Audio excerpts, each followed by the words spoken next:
And away we go. It's the Nightcap afternoon edition here on BearcatJournal.com, brought to you as always by our good friends at Galactic Fried Chicken, www.galacticfriedchicken.com. Get the app. They will bring it right to your front door, pretty much anywhere inside the 275 loop. Or you can go down to Dayton, Kentucky, tell them to pump it up, save yourself 15%.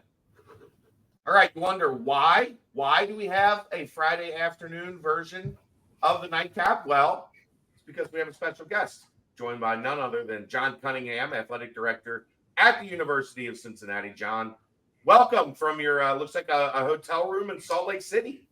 Yeah, these are long days when you get on the road and you play at night. You got to find activities and get a workout in and actually get a lot of work done. So, but good to be here and appreciate being on with you guys this afternoon.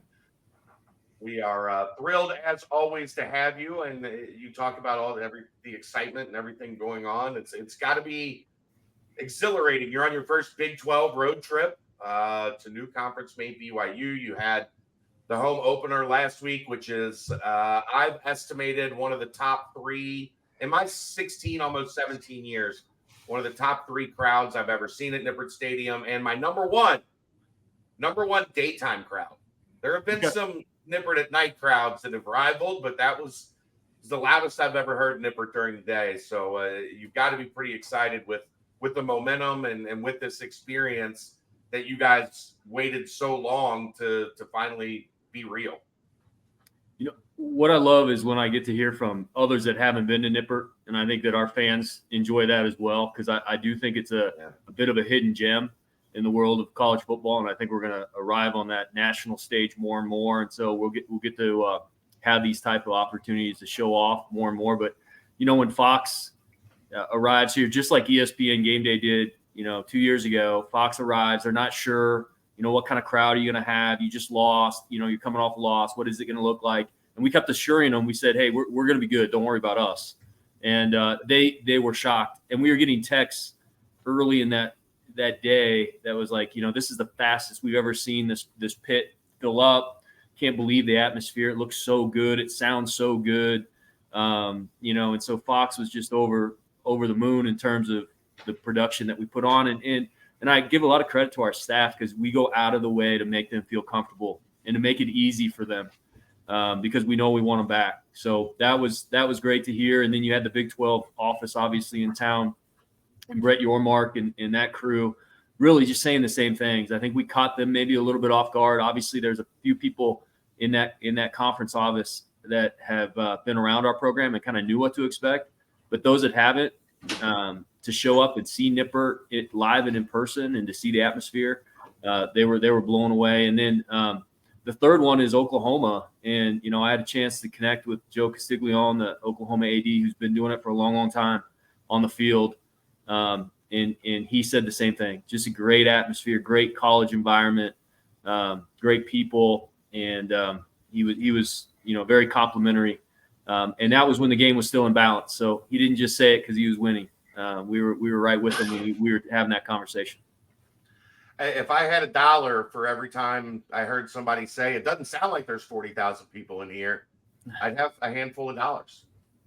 It's unique and it's ours. And there's a lot of pride to that atmosphere that has grown. And I certainly feel that way. And our staff and myself, feel real responsibility to protect that and to keep it going. Because we have it rolling in Nippert, and we need it.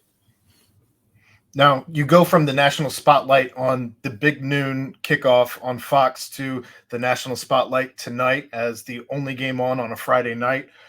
What are you looking forward to seeing as you are in Provo for the first Big 12 game here tonight? Yeah, I mean, again, anytime you get to be in every bar and every restaurant in the country, I say that all the time, it's a good thing. And so there's going to be a lot of eyeballs on our game tonight. I know it's late, obviously, on the East Coast, and I feel that too. I've got 11-year-olds that really want to watch it, but their bedtime's 8:30, so they won't even come close to the kick. But I said tape it and watch it in the morning, and you can get away with it. They're not on Twitter, so they can watch it without being told what the score was. But I think what are we looking for? We're looking for a really solid performance. Obviously, I think we've got to.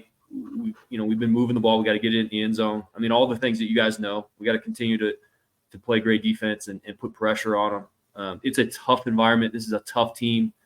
You're always playing a very seasoned team. They're older by age, but they're also they've been through it a little bit. A lot of them have gone to missions and seen the world and come back, and they just have a different perspective, I think, and it always makes them tough-minded. And so you got to really, be ready to go. And we can't have many mistakes. If we have mistakes, it's not going to go well. We're going to have to play a very clean game. But they grow that grass long here. It's one of those stadiums where you're going to have to try to use your speed where you can and move the ball and get it in the end zone. Some of them on the BYU team also have 11-year-olds that this game will be past their bedtime. Juwan is going to fit in well with some of them on this. He's going to be able to commiserate on being a father and being married, right? I mean, the stress of being married too. But that's part of the reason I love BYU, because they just bring something unique. It's such a national brand. Great people that I've been around with. I was at Boise State in terms of the athletics department.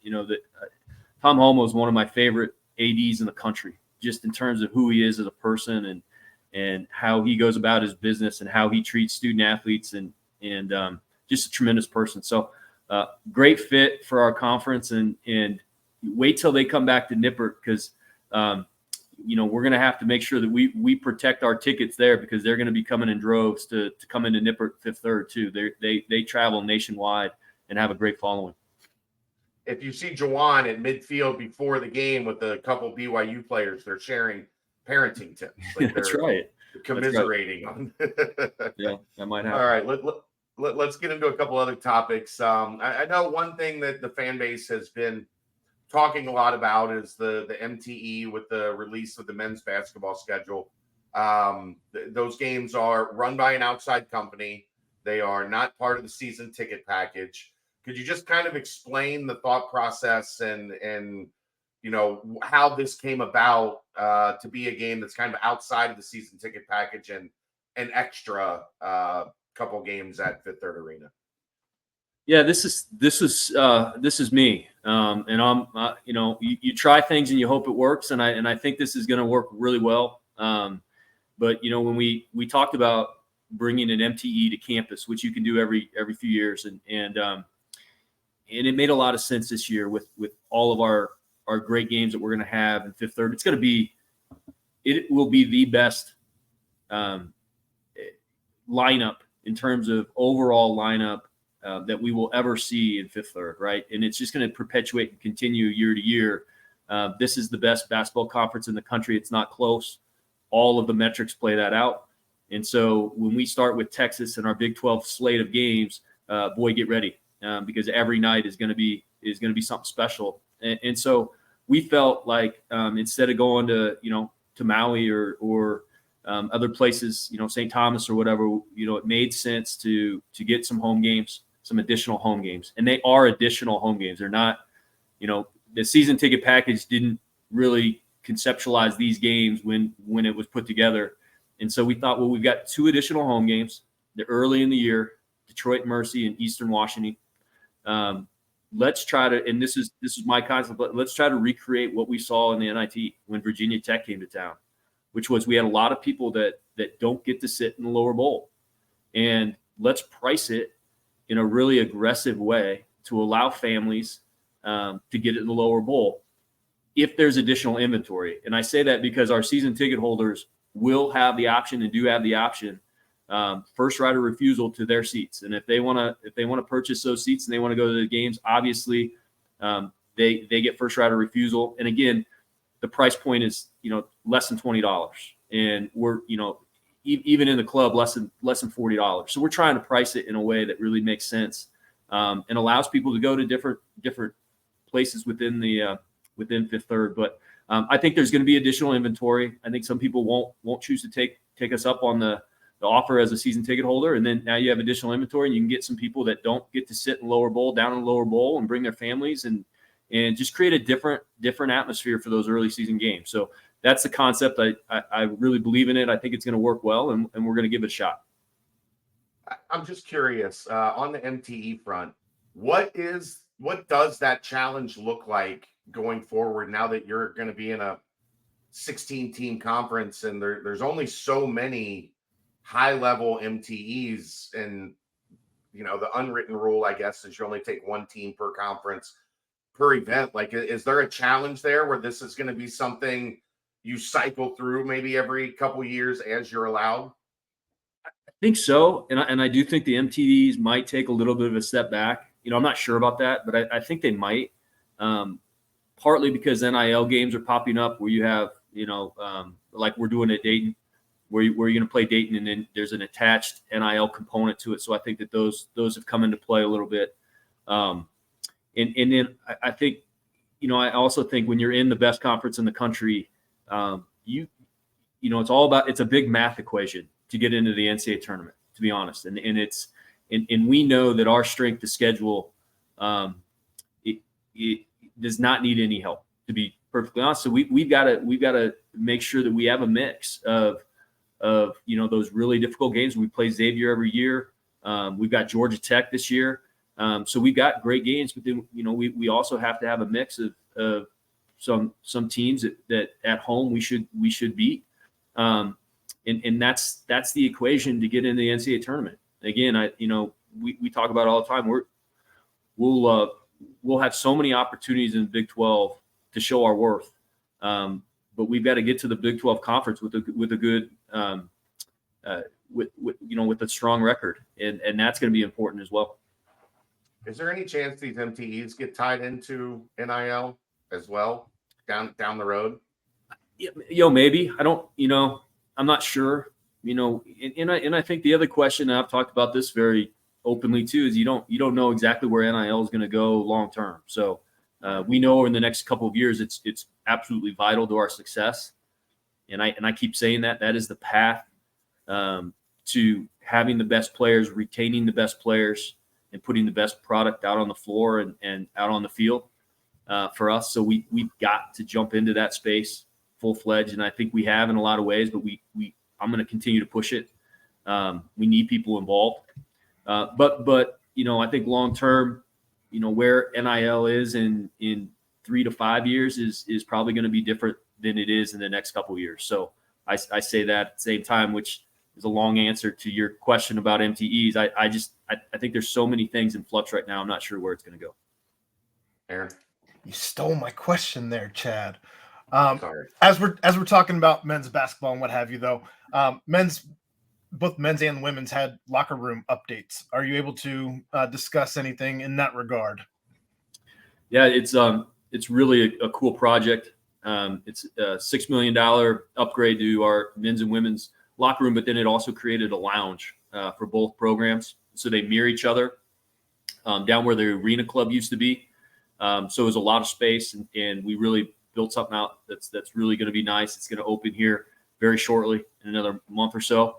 But it will give us what those top level programs have, which is an opportunity for our student athletes to have a beautiful locker room, but then also have a place to hang out and relax right there by where they practice and get homework done. There's a nap station, there's a big TV so they can watch other games and, NBA games and those types of things and big NFL games. It's a place for them to hang out and create some camaraderie. And so we just didn't have that. And it's really, really important. And it was important to Coach Miller when he came, really important to Coach Merriweather as well. So we'll open that up soon, and we'll certainly showcase that and have some pictures and some videos coming out soon. You had me at Nap Center. Oh, the nap! I've seen the cubby holes. Those are nice. Yeah. Sleep is, man. Talk to Mike Rayfeld about how important sleep is. You build muscle during sleep, and you get your brain to remember how to repeat activities, which is free throws and 3-point shots and all that stuff. That all happens when you're sleeping. So I go to science class with Mike Rayfeld when I can. You gain muscle when you sleep. It's not working. So I don't sleep enough. That's right. I don't think anybody does. That's the new, it's funny. It was always about strength and conditioning training. And then it really went in nutrition. That was where science was the last few years. And now I think the new science has a lot to do with sleep patterns and all those good things too. So, we're jumping into that space as well as a research institution. It matches with our university. Let's get to the Day One Ready campaign. 9 months early, you reached your $100 million goal. That does not mean fundraising is over, obviously, but pretty historic mark to hit that goal 9 months early. Yeah, it was really special to have that break. It really timed out well. We talked about kind of changing our language around, this year's main theme, which was obviously up until this point was be Day One Ready. Well, Day One passed, and so we kind of quickly launched Let's Reign. Let's be the best athletics department in the Big 12. Let's be unabashedly focused on that. Let's not be shy about that goal. And so that was happening. And then at that same time, we got notice that we got a gift that put us over the $100 million mark. And so we were able to close the campaign 9 months early. And it was unbelievable. And when you think about that campaign, 17 gifts of over $1 million. We had 2,000 donors participate in that campaign. We were able to do a lot of different projects. Obviously, the indoor and performance center that continues, and we continue to raise money for that. We've got a heavy lift yet to do on that project, but we were able to raise significant dollars for that and get it going and get it off the ground. And then obviously we did the football game day locker room. If you've been in there, that was part of this campaign. The locker room project in men's and women's basketball that I just talked about. We added positions on the mental health side of things and had some tremendous gifts around that. We expanded our nutrition program and continue to expand that, but that's an expensive endeavor. And that's been greatly helped by donations. And we started what we call the Student Athlete Academy, which is all about life after sports.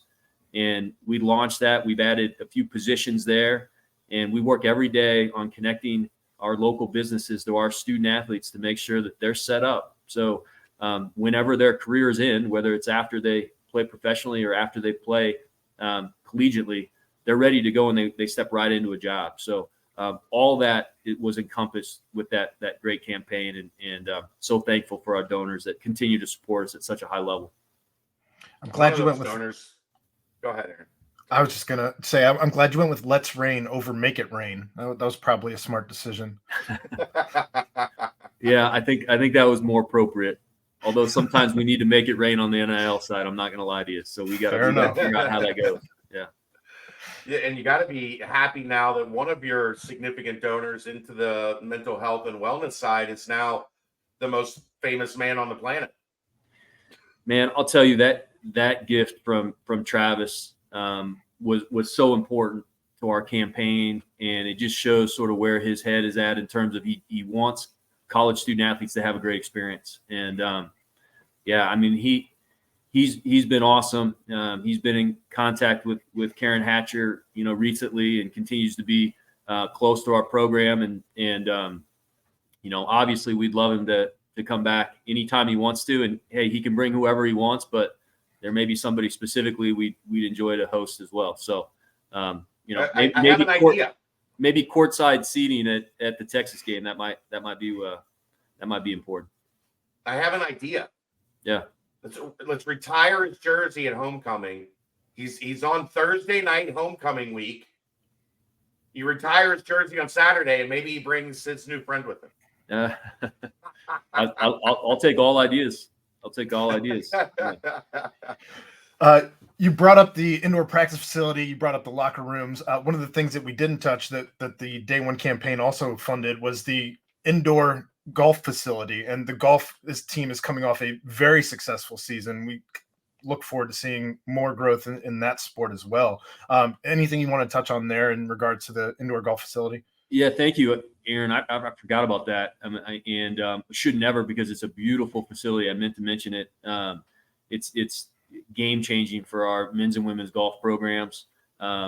it really was a unique project. It was a former player's father who helped us with that project, and had a building here just a few minutes away from campus, and he realized he had this great big space that had tall ceilings and a lot of space to it. And so, Doug Martin at the time just went hard like he does, and found the right people to help out with that and raise some money to get that thing going. And he's done such a nice job with that project. But it's 5 indoor hitting bays, as well as putting and chipping area, and some office space, and again, kind of a lounge space for our student athletes to hang out in. And they're going to spend a lot of time there in the winter, continuing to hit balls.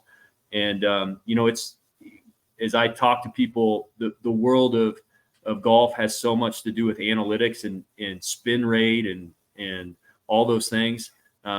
Those young people love to get on those monitors, launch monitors, and just work on their game. They feel like they can do almost as much work there as they can on the range anymore. So it's a really unique space for us, and excited about it.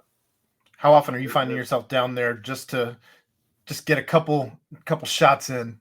I got to get back over there. I haven't been on the launch monitor yet in there. But maybe this winter I'm going to sneak over there a couple of times and decompress a little bit, get some shots off. Good call. It's amazing what those monitors can do, and the way that the technology is advanced in the hitting bays. I mean, it's unbelievable. It's wild. I mean, you can set up things like, hey, you want to hit a 20-yard draw around this corner, and it'll help you work on that shot over and over and over. I mean, it's amazing what they can do with those things now. So, and again, that generation of golfer has spent a lot of time on those monitors. So it's the way of the world. Tell me about the academy. I haven't heard a lot about this yet. It's just student development. What goes into the academy? Yeah, it was something that we had going when I was at Minnesota as a deputy AD there. And Minnesota is so similar to Cincinnati in the sense that it's right there downtown and has so many connections to local businesses, large Fortune 500 businesses. And so the similarity struck me when I got here. And so I worked with Joe Lucky in our student athlete services department. And Dr. Lucky and I just kind of started planning out what this might look like and how it might fit and work. And he had such a great staff that helped us. Jen Strum was somebody else that was heavily involved, and others in kind of building this out. And then we've been able to get Chad Allen to oversee this area. Tremendous young man that has a real vision, and his heart is in the right place to help our student athletes. And so he's starting to build out his team, and we did, I think the number was 27 different events last year, something like that. I may be off, but then our student athletes have an opportunity to choose, 5 to 7 events to go to every year. And, it's mandated that they have to pick that amount and do that amount, but they do get an option. And so it's all about development of them as a person, as a leader. They get an opportunity to shadow different local businesses, to bring local businesses in, business leaders, and talk about, what they may want to do after they're done playing sports. And so student athletes are so busy that they don't have an opportunity to do co-ops that often. Some do, but they don't, it's not that typical. They don't have an opportunity to do internships sometimes because they're so busy with their activities that we almost have to bring it to them and put it in front of them. And I think we're doing that just as well as anybody else in the country right now. And we're going to continue to grow that program. I would have loved guidance like that. I would have loved guidance like that when I was in college. I think it's a master class in being a leader, and that's part of being a student athlete is you're coached by some of the best coaches in the world that are going to push you every day. And it's not going to be easy. You got to learn how to win. You got to learn how to lose. We're putting 20-year-olds that just lost a brutal game in front of a microphone and taking questions from all of you in the media. Think about that. Right. We're asking a lot of these young people, and they are getting a master class in what it means to be a leader And so we're just expanding on that through the academy. And it's something we probably have lost a little bit in our PR around student athlete experience. And so I want to keep pushing that because we bring a lot to the table, and our young people leave and they immediately become people you want to hire. If you look at, there's a stat that says if you look at women that are in the C-suite at the highest level of business in our country, 56% were college student athletes. If you think about that. So more than half of C-suite women were college student athletes. And I think it has everything to do with, the leadership opportunities that we provide.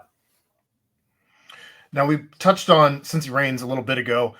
What's it been like for you to walk this line of what you're allowed to do in regards to the NIL as a university, what you're not allowed to do, as it seems the NCAA is trying to figure it all out as we all go down this path together? No one really sure about anything at any given point in time.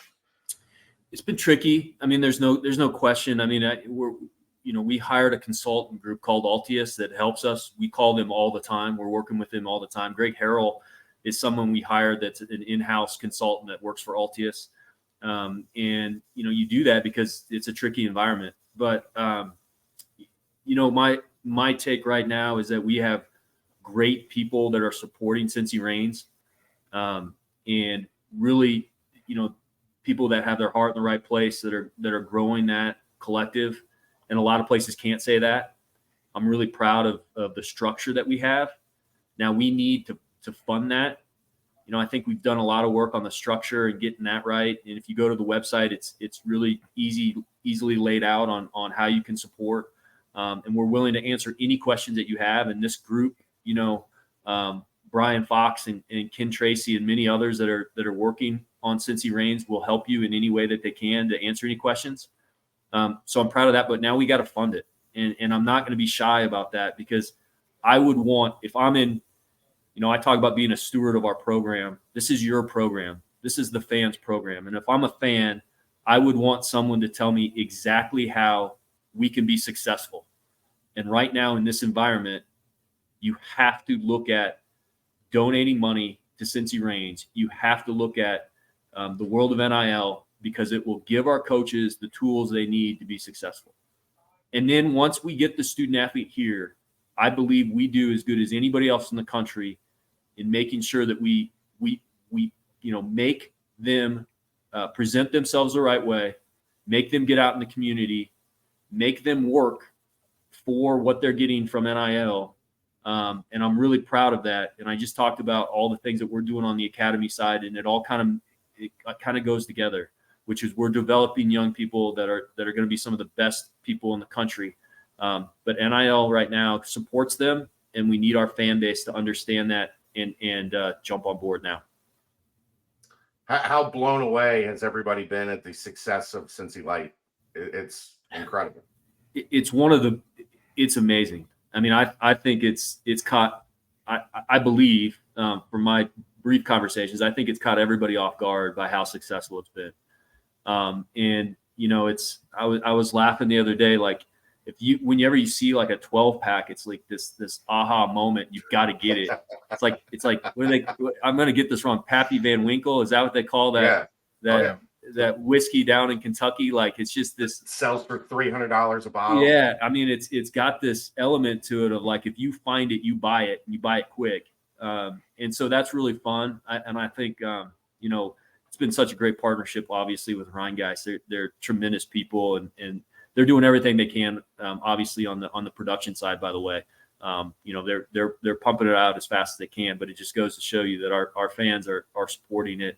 But then in the stadium, we have our supplier in the stadium is Airmark, and they can't believe how much Cincy Light they're ordering, and they keep ordering more and ordering more. And it's flying off the shelves there, and it's the perfect beer for football tailgating. It's the perfect beer to have in Fifth Third Arena. It just fits us. It fits our culture. It's great.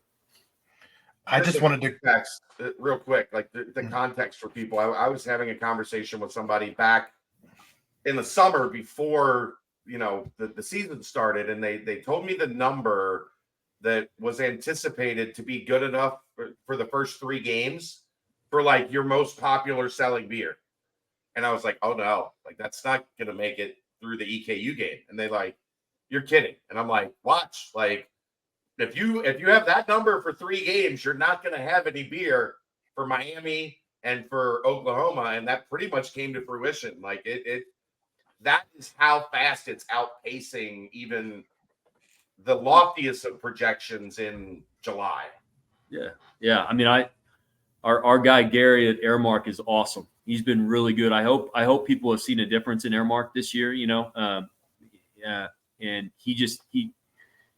he loves what he's doing, and he wants our concessions to be great. So if you have suggestions, we always take those, and he takes them to heart. But he is all over the Cincy Light thing. Like he started, triple orders and all these things, and he's monitoring it. And so we're doing our very best just to keep up with Nippert Stadium, let alone everywhere else in the city and beyond. Aaron's been very complimentary of the press box food this year. Yeah. See, I think, it's a hard thing to feed 40,000 people, and it's just not easy. And it's the little things, I think, that make a difference. And we put a lot into it. I hope people see that. It's never going to be perfect, and we get it. And we've got to make sure that the hot dogs are hot and the pretzels are fresh and all those things. Those are the things we have to get right every time. But, I think people have seen the signage that we've done, the digital signage.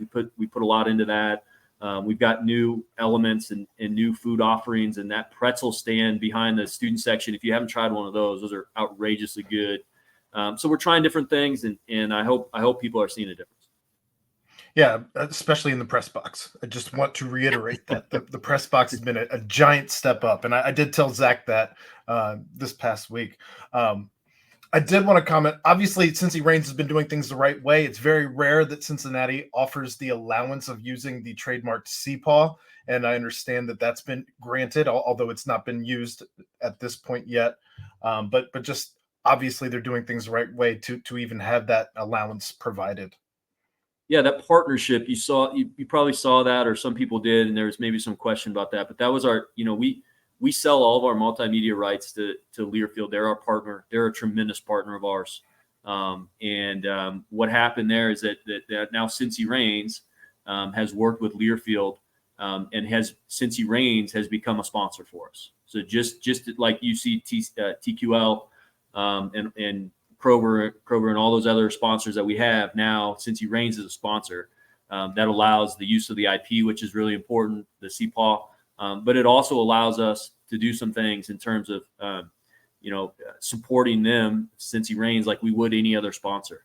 And so that was a really important work that was done and teaming up between Learfield and Cincy Reigns. I know it's probably more of a Brian Fox question, but I'll ask you to get your opinion.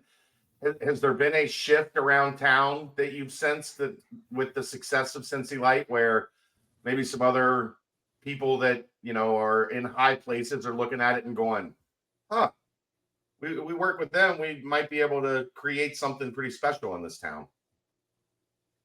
Yeah, I think so. It's certainly legitimized, Cincy Reigns. I mean, all of a sudden, Cincy Reigns is out there everywhere because of Cincy Light. And I think people understand that. And so just the brand identification that we've gotten through Cincy Light has been awesome. And, we encourage people, obviously, to buy the beer, but we also encourage people to take some time to get on to the Cincy Reigns website and look and understand how important it is that, we talk about being a season ticket holder and how important that is. But we also need help financially on the NIL side. Before you get the national spotlight twice this week, you realize that? Help me. You get Friday night in Provo. You get Sunday night in New York, because the NFL is promoting Travis Kelce versus Sauce. And it's still growing up in this town forever and knowing what UC football was for most of my childhood, to think 3 of the 5 biggest stars in the NFL are Bearcats, and you get the marketing of this that you're like the NFL just put out a picture of Travis and Sauce to promote the game on Sunday night. It is unbelievable. It's so cool.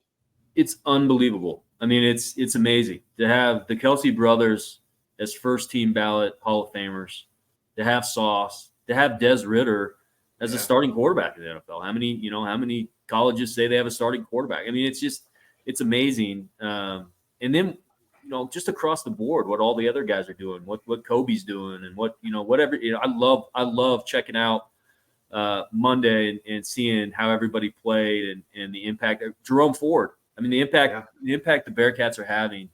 And it just tracks back to when you develop great talent, you're going to win. And then you're going to put great talent in the NFL, and then it perpetuates because, young people understand they can come be a part of a Bearcat team and then fulfill their dreams as a professional athlete. So it's the same thing that we need, honestly, on the basketball side. And Wes Miller and I talk about that all the time, which is we got to start putting dudes in the NBA, and we will. And as soon as we do that, it just perpetuates, and that's how you really grow this thing. So, it's awesome to watch. Anything else, Aaron? Nope, I'm good. All right. Yeah. Well, you only have like 8.5 hours left until kickoff. I know. We just keep going all the way to kickoff if you want. I got nothing else going on. I want to point something out, Chad. Okay. Last night in Provo, we had our soccer team go up against BYU, our women's soccer team, and a 1-1 tie. But BYU won the national championship last year. BYU is a top 10 soccer program, and that result is absolutely massive for our new coach, Erica Demers, and that program. She has them believing. We beat Iowa State. That was our first Big 12 victory, was a soccer victory over Iowa State recently. And then, she had a great night last night. So really proud of them. They're on the road again here coming up. And then our volleyball team heads out and plays Kansas State this weekend as well. So pay attention to them, and they're doing great things. They had a tough injury the other night to one of their best players, but they're going to rebound. They've got a lot of great young talent too. So just encourage people to pay attention to everything that we're doing, and we're going to keep trying to make you proud and do that tonight in Provo. All right. Thank you much, my friend. It has been a pleasure to have you on and to get caught up, and have a delightful day in Salt Lake City and a nice trip this evening down to Provo and bring home a win. Awesome, guys. Go Bearcats. Take care. All right. There you go. John Cunningham, Athletic Director, University of Cincinnati. Thanks to Aaron Smith. I'm Chad Brendel. That's the Nightcap, brought to you by Galactic Fried Chicken, right here on BearcatJournal.com. See ya.